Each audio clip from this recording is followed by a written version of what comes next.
Social മീഡിയയിൽ നല്ല നല്ല സിനിമകളുടെ റിവ്യൂ ഇട്ട് നശിപ്പിക്കും. നാട്ടുകാരെ തെറിവിളി കേൾക്കണോണ്ട് അവന് നാണക്കേടൊന്നുമില്ല. പക്ഷെ അവന്റെ അമ്മ അച്ഛനായ ഞങ്ങൾക്ക് തെറിവിളി കേൾക്കുമ്പോ ഞങ്ങൾക്ക് അത് സഹിക്കോ?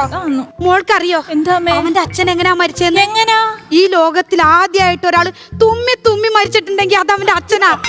അത്രയ്ക്ക് ഇന്റർനാഷണൽ തെറിവിളി കേട്ടാ അങ്ങേര് പോയത്. അമ്മ വിഷമിക്കണ്ട, ശ്രീയേട്ടന്റെ കാര്യങ്ങളൊക്കെ ഇനി ഞാൻ നോക്കിക്കോളാം. ഉറപ്പാണല്ലോ? ഉറപ്പാ.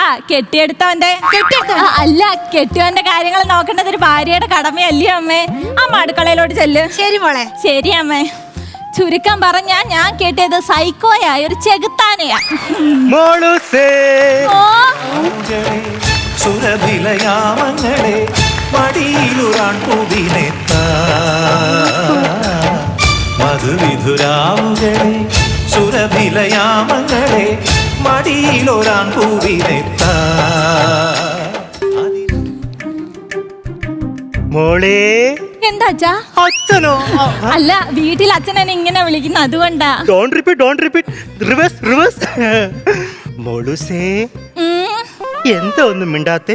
നാണമാണോ? എനിക്ക് നാണമൊന്നുമില്ല. അത് ശരി. അപ്പൊ നാണമേലത്തെ പെണ്ണിനെ എനിക്ക് കെട്ടിയേക്കുന്നത്. ചേട്ടൻ ഇതുവരെ എവിടെ ആയിരുന്നു? ഞാനേ പൂച്ചയെ പാട്ട് പഠിപ്പിക്കാൻ വേണ്ടി പോയതാ. പൂച്ചയൊക്കെ പാട്ട് പഠിപ്പിക്കാൻ പറ്റുമോ? പിന്നില്ലേ, ഒരു പൂച്ച ഇങ്ങോട്ട് എടുക്കുക, വായ അങ്ങോട്ട് വലിച്ചു തുറക്കുക, ചെറിയ ബ്ലൂടൂത്ത് സ്പീക്കർ അണ്ണാക്കിലേക്ക് തിരുവിട്ട് ഫോണെ പാട്ടിട്ടാലേ പൂച്ച നല്ല ഏത് പട്ടിയും പാടും. ഇങ്ങനെയൊക്കെ ചെയ്യുമോന്ന്?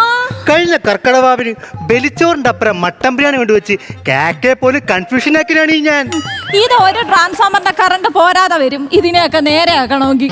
എന്നിട്ട് എന്റെ കുന്തളപ്പ് കഴിഞ്ഞിട്ടില്ലെങ്കിൽ ഞാൻ നേരെ സോഷ്യൽ മീഡിയ കയറി കഴിവുള്ള പിള്ളേരെ വീഡിയോ അടിയിൽ കൊണ്ട് ഒരു നെഗറ്റീവ് കമന്റ് അങ്ങോട്ട് ഇടും. എന്റെ ലക്ഷ്യം എന്ന് പറയുന്നത് മലയാള സിനിമയെ വലിച്ചു കയറുക എന്നുള്ളതാണ്. പിന്നെ കുറെ സെലിബ്രിറ്റീസ് അവരൊക്കെ അത് കണ്ടുപിടിച്ചെടുത്ത് മുഖത്തിച്ചിരി കാരി വാരി തേച്ച് കഴിഞ്ഞാൽ ഞാൻ ഹാപ്പിയാണ്. ഇങ്ങനൊക്കെ കാണിച്ചാൽ അവർ നിങ്ങളെ തെറി വിളിക്കൂലേ? തെറി വിളിക്കും. ആ തെറി വിളി എന്റെ വളർച്ചയുടെ വളവാക്കും ഞാൻ. എന്തൊക്കെയാ കാണിക്കുന്നത്? സോഷ്യൽ മീഡിയ ഞാൻ എനിക്ക് ഇഷ്ടമുള്ള എന്ത് കാര്യങ്ങളും ഞാൻ ചെയ്യുന്നവനാണ് ഈ ഞാൻ. എനിക്ക് ആരെ ആക്ഷേപിക്കാൻ ഒരു പേടിയില്ല. ഇതൊക്കെ നമുക്ക് കുടുംബത്തിൽ പറഞ്ഞവർക്ക് ചേർന്നതല്ല. കുടുംബത്തിൽ പറഞ്ഞവർ അത് ചെയ്യില്ല, പക്ഷേ ഞാൻ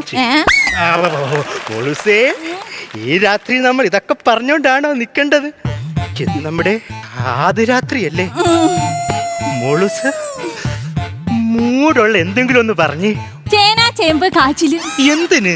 ഒന്ന് പുഴുത നോക്കണം ചേട്ടാ, നല്ല മൂടാ. അപ്പൊ എന്റെ ഗുളിക ഇവൾക്കും കഴിക്കാം. ഞാനൊരു കാര്യം ചോദിച്ചാ സത്യം പറയോ? പറയാലോ. നമ്മുടെ വിവാഹത്തിന് മുൻപേ മോള് കൊളാബ് ചെയ്തിട്ടുണ്ടോ? എന്താ കൊളാബ് ചെയ്തിട്ടുണ്ടോന്ന്? കല്യാണത്തിന് മുന്നേ അങ്ങനൊക്കെ ചെയ്യുന്ന തെറ്റല്ലേ? അല്ല, ഞാൻ ഉദ്ദേശിച്ചത് മോൾക്ക് എന്തെങ്കിലും ഇതിനു മുന്നേ പ്രണയം ഉണ്ടായിരുന്നോന്ന് അർത്ഥം. കല്യാണത്തിന് മുന്നേ ഒരുപാട് ചെറുക്കന്മാർ എന്റെ പുറകെ നടന്നിട്ടുണ്ട്. അവരെയൊക്കെ സഹോദരമായി കണ്ടുവിടാൻ മാത്രം പോരെ? അച്ഛനെ എന്തിനാ പേര് ഏൽപ്പിക്കുന്നേന്ന് വിചാരിച്ചു.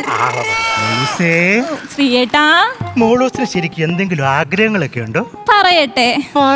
മരിക്കുന്നത് വരെ ചെറുപ്പമായിരിക്കണോന്നാ. പക്ഷെ ഇനി അത് സാധിക്കില്ല. കാരണം അങ്ങനെ ചെയ്യണമെങ്കിൽ ചെറുപ്പത്തിലേ മരിക്കണമായിരുന്നു. അല്ല, ശ്രീയേട്ടൻ എന്തേലും ആഗ്രഹമുണ്ടോ? ഈ കേരളത്തിൽ എത്രത്തോളം ആളുകൾ ഉണ്ടാവും? ഒരു 3-3.5 കോടി കാണും. ആ 3.5 കോടി ആളുകളുടെയും വായിൽ നിന്ന് ചെവി പൊളിക്കണ തെറി കേൾക്കണം. നല്ല അതിനോടൊപ്പം തന്നെ എനിക്ക് വേറൊരു ആഗ്രഹമുണ്ട്. പ്രധാനമന്ത്രിയെ ഒന്ന് വിമർശിക്കണം. അതാവുമ്പോ 149 കോടി ആളുകളുടെ വായിൽ നിന്ന് കേൾക്കാലോ. എന്റെ ദൈവമേ, ഞാൻ പിന്നെ പിന്നെ പിന്നെ ഇത് കഞ്ചാവല്ല, MDMA കൂർക്ക മരുന്നുണ്ടാക്കി കഴിച്ചിട്ടിരിക്കോ ഇവര്. എന്തൊക്കെ പറഞ്ഞാലും നാളെ ഞാൻ വൈറലാവും. അതെങ്ങനെയാ? ഞാൻ എന്റെ യൂട്യൂബ് ചാനലിൽ ഇന്ത്യൻ ചരിത്രത്തിൽ ആരും ചെയ്യാത്ത ഒരു വെറൈറ്റി കണ്ടന്റ് അങ്ങോട്ട് ചെയ്യും. അതേത് കണ്ടന്റ്? നമ്മുടെ ആദ്യരാത്രിയുടെ റിവ്യൂ. നിങ്ങൾ എന്താന്നൊക്കെയാ മനുഷ്യർ പറയുന്നേ? ആദ്യരാത്രിയുടെ റിവ്യൂ. ഇതൊക്കെ ആരെങ്കിലും ഇടുവോ? ആരും ഇടില്ല, പക്ഷെ ഞാനിടും. ഞാൻ സമ്മതിക്കില്ല. അതിന് നിന്റെ സമ്മതം ആർക്ക് വേണം? ഈശ്വരാ, അമ്മേ അമ്മേ ഇങ്ങോട്ട് ഓടി വന്നേ. നീ പുതിയ ആളെ, നീ വിളിച്ച അമ്മല്ലേ, ഞാൻ വിളിക്കാം. അമ്മേ അമ്മേ ബാ ബാ ബാ. എന്താ കാര്യം? അമ്മ കണ്ടോ അമ്മേ? ഇങ്ങേര് നാളെ യൂട്യൂബിൽ നമ്മുടെ ഫസ്റ്റ് നൈറ്റ് വീഡിയോ ഇടുവാനാ. എടാ, ഇതൊന്നും ഇടാൻ പാടില്ലടാ. ഞാൻ ഇടും ഇടും ഇടും. എടാ, സിനിമയെ വെറുപ്പിച്ചതാ പോട്ടെ, ഇത് നിന്റെ ജീവിതമാണെങ്കിൽ ഓർക്കടാ. എന്നാ ഞാൻ ഇടും ഇടും ഇടും.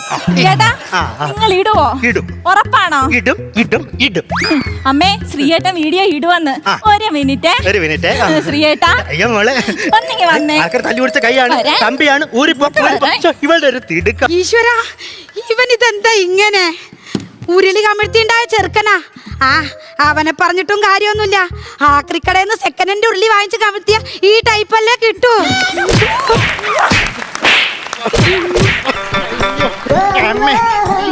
അമ്മേ എന്നെ അവള് തല്ലി. ആ ഇപ്പൊ ഞാൻ നിങ്ങളെ തല്ലിയില്ലെങ്കിൽ ഈ നാട്ടുകാർ വീട്ടിൽ കയറി നിങ്ങളെ തല്ലും. അതാകെ നാണക്കേടാകും. ഈ തല്ലമ്മ നാണക്കേടുമില്ല, ആരും അറിയത്തുമില്ല. നിന്നെ ഇങ്ങനെ നേരെയാക്കാൻ വേണ്ടിട്ടാ ശ്രീധരൻ കുറച്ച് കുറഞ്ഞാലും കരാട്ടെ ബ്ലാക്ക് ബെൽറ്റ് കിട്ടിയ ഇവിടെ തന്നെ നിനക്ക് കെട്ടിച്ചെന്നത്. ഇനി മേലാ നിങ്ങൾ സോഷ്യൽ മീഡിയ കയറി എന്തേലും കൗണ്ടറുകൾ ഇട്ടാ അപ്പൊ എനിക്ക് അഭിപ്രായ സ്വാതന്ത്ര്യം ഇല്ലേ? ഉണ്ട്. ആ അഭിപ്രായ സ്വാതന്ത്ര്യം എന്ത് കണ്ണന്തിരിവും പറയാനുള്ള ലൈസൻസ് ആയിട്ട് നീ എടുക്കരുത്. അയ്യോ ഒന്നും ചെയ്യല്ലേ അമ്മേ. ദം ദം ദര ദര. ഗ ഗ ഗ ഗ ഗ ഗ ഗ ഗ ഗ ഗ ഗ.